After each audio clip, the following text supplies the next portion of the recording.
Dear Mrs. Rajabi, dear Iranian friends, I'm happy to participate in the Free Iran World Summit. Allow, please, to speak of hope because 34 years after the genocide against the Iranian opposition, Europe is not willing to turn a blind eye to the atrocities committed by the clerical regime.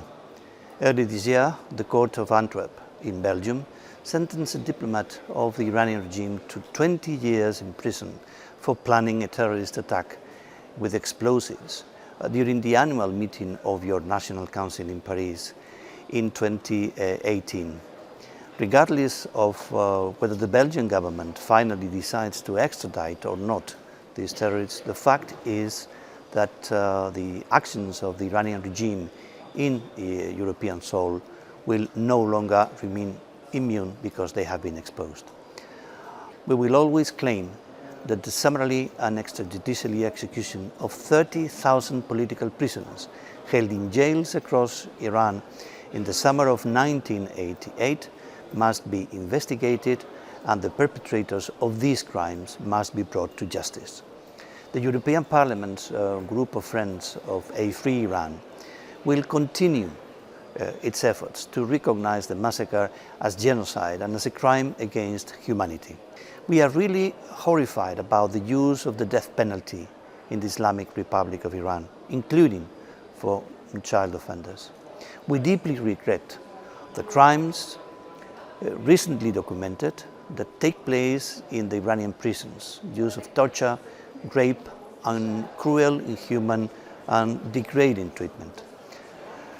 Broadcasting forced confessions by political prisoners, solitary confinement, overcrowding and desperate living conditions, starvation, denial of access to medical care, etc.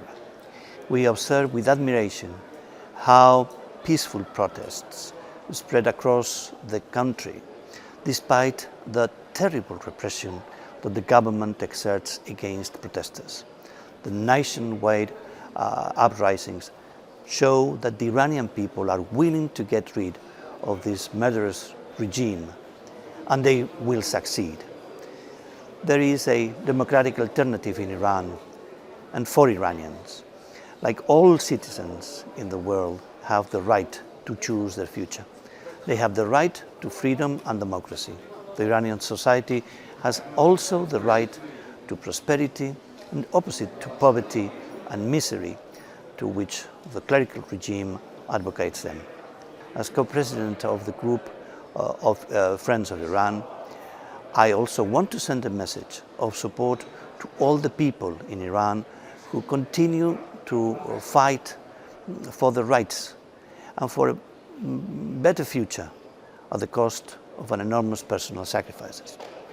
Finally, I would also like to thank the Iranian resistance in the exile, led by Mrs. Rajabi, who tirelessly fight for the international community and for the international community to be aware of the real situation in the Islamic Republic of Iran. Good luck.